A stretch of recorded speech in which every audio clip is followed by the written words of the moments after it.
پاکستان میں سب سے زیادہ کیسز رپورٹ ہوئے ہیں کسی بھی ایک دن کے اندر. ان کی تعداد ہے 2603. اتنے کیسز 24 گھنٹے میں اب تک ہم نے نہیں دیکھے. اسی کے ساتھ ساتھ میں آپ کو یہ بھی بتانا چاہتا ہوں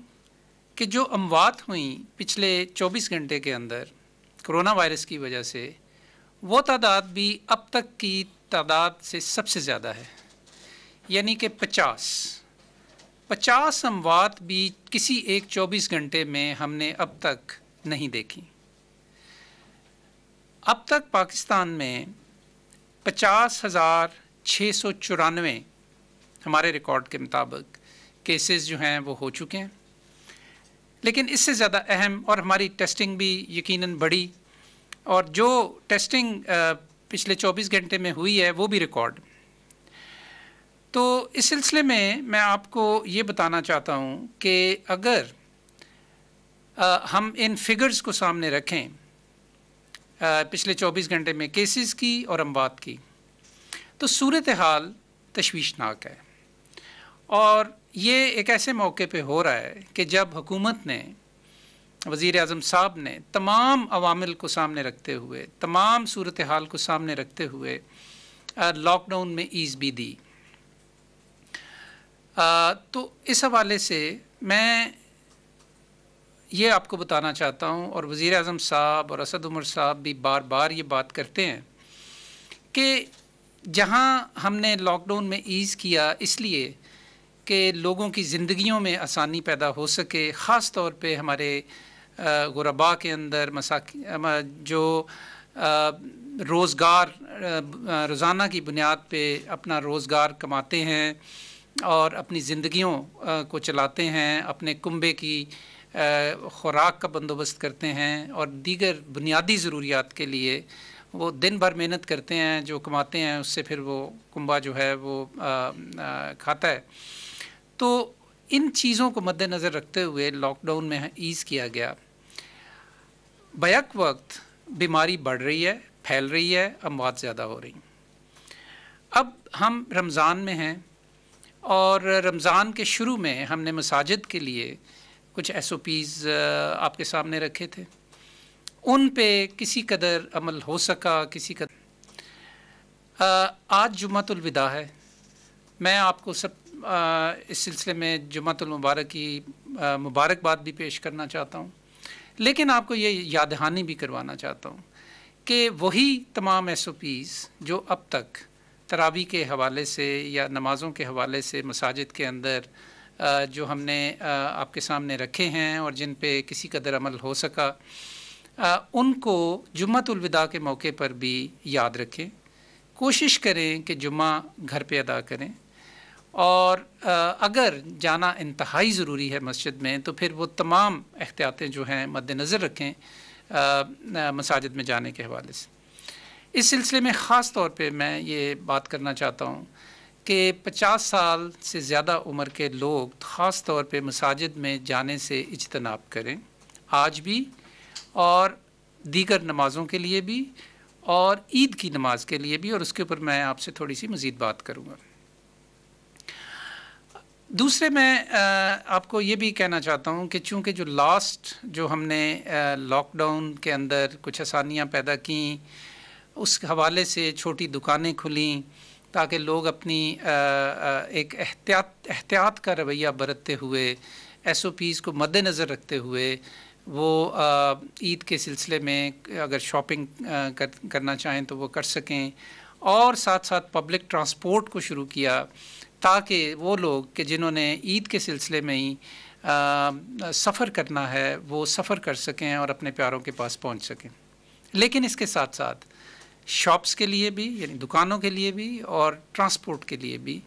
ہم نے بڑے تفصیلی SOPs آپ کے سامنے رکھے، جس میں ریل کا سفر بھی شامل. اب اس سلسلے میں جو مشاہدہ ہے، جو پچھلے چند روز کے اندر دیکھا گیا، بلکہ یوں کہنا چاہیے کہ پچھلے کچھ ہفتوں کے اندر جو دیکھا گیا، وہ انتہائی غیر تسلی بخش صورتحال ہے. لوگ جمگھٹوں کی صورت میں بازاروں میں، دکانوں میں نظر آئے، افطاری سے ذرا پہلے صورتحال بہت ہی بگڑ جاتی ہے۔ تو آپ کو یاد کرانا یہ مقصود ہے کہ اگر ہم نے اس سلسلے میں احتیاطی تدابیر جو ہیں ان کو مد نظر نہ رکھا، تو جو میں نے آپ کو شروع میں آج پچھلے 24 گھنٹے کی فگرز بتائی ہیں، تو یہ صورتحال بہت زیادہ بگڑ سکتی ہے،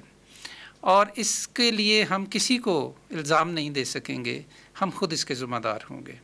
کیونکہ ہمیں بالکل بار بار ٹیلی ویژن کے ذریعے، اخباروں کے ذریعے، ریڈیو کے ذریعے، ان اپڈیٹس کے ذریعے آپ کو بار بار یہ بتایا جا رہا ہے کہ اگر آپ، کیونکہ یہ بیماری کے پھیلاؤ کو روکا جا سکتا ہے، اور اس کے پھیلاؤ کو روکنے کے کچھ طریقے ہیں، اور اس کا جو بنیادی نقطہ ہے وہ سوشل ڈسٹینسنگ ہے، یعنی کہ سماجی میل جول میں کمی اور فاصلہ۔ اور اگر ہم یہ نہیں کریں گے تو یہ صورتحال آنے والے دنوں میں مزید بہت زیادہ خراب ہو سکتی ہے۔ تو آپ سے میری بڑی دلی یہ درخواست ہے، اور آئی پلیڈ ٹو یو کہ خدارا اس کا خیال رکھیں، زندگی بھی اپنی جاری و ساری رکھیں، لیکن ایک احتیاط کے رویے کے ساتھ۔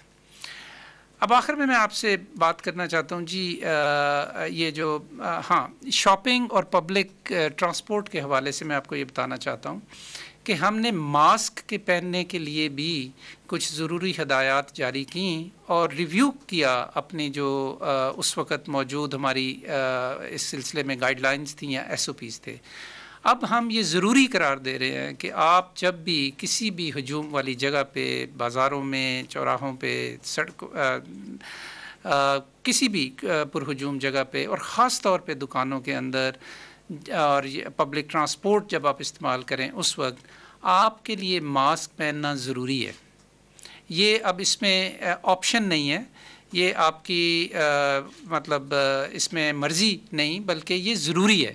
کیونکہ اس سے آپ اپنے آپ کو بھی محفوظ رکھیں گے۔ آپشن نہیں ہے، یہ آپ کی مطلب اس میں مرضی نہیں، بلکہ یہ ضروری ہے، کیونکہ اس سے آپ اپنے آپ کو بھی محفوظ رکھیں گے اور دوسرے بھی آپ سے محفوظ رہیں گے۔ آخر میں جی میں عید کی بات کرنا چاہتا ہوں۔ تو سب سے پہلے تو آپ کو ایڈوانس عید مبارک، اور دوسرے یہ کہ عید کی نماز، چونکہ عید ہماری نماز سے شروع ہوتی ہے، تو عید کی نماز جو ہے وہ اس کے لیے وہی تمام تدابیر آپ نے بروئے کار رکھنی ہیں کہ جو آپ کو رمضان میں تراویح کے لیے یا دیگر نمازوں کے لیے مساجد کے حوالے سے آپ کو گائیڈ لائنز دی گئی ہیں۔ تو اس میں بھی بنیادی بات یہی تھی، جس طرح ہم نے رمضان میں کہا کہ آپ بجائے مسجد میں جانے کے ہر گھر کو مسجد بنا لیں، تو اب بھی ہم یہی کہہ رہے ہیں کہ آپ گھروں کے اندر اگر عید کی نماز ادا کریں تو اس سے اچھی کوئی بات نہیں۔ دوسرے یہ کہ عید کا جو موقع ہے اور عید سے پہلے جو آخری اب ہفتہ ہے، اس میں چونکہ لاک ڈاؤن کی وجہ سے بہت زیادہ لوگ متاثر ہوئے ہیں آپ کے گرد و نواح کے اندر، آپ اگر ایسے لوگوں کو جانتے ہیں تو یہ ایک ایسا موقع بھی ہے کہ جہاں آپ باہر نکلیں اور ان لوگوں کی مدد کریں، ایک ایسے طریقے سے کہ جس سے ان کی عزت نفس بھی مجروح نہ ہو اور ان کی مدد بھی ہو جائے۔ پاکستان میں جب بھی کوئی ایمرجنسی ہوتی ہے تو پاکستان کا بڑا زبردست خوبصورت چہرہ سامنے آتا ہے کہ جس میں شیئرنگ ہوتی ہے اور ہم ایک دوسرے کی مدد کرتے ہیں اور بغیر کہے کرتے ہیں۔ تو اس حوالے سے آپ سب لوگوں سے جو جن کی استعداد میں یہ بات ہے، ان سے ہماری استدعا ہے کہ وہ اپنے ارد گرد، اپنے گرد و نواح میں، اپنے عزیز و اقارب میں بھی، اپنے محلوں میں، کالونیز کے اندر، اپارٹمنٹس کے اندر،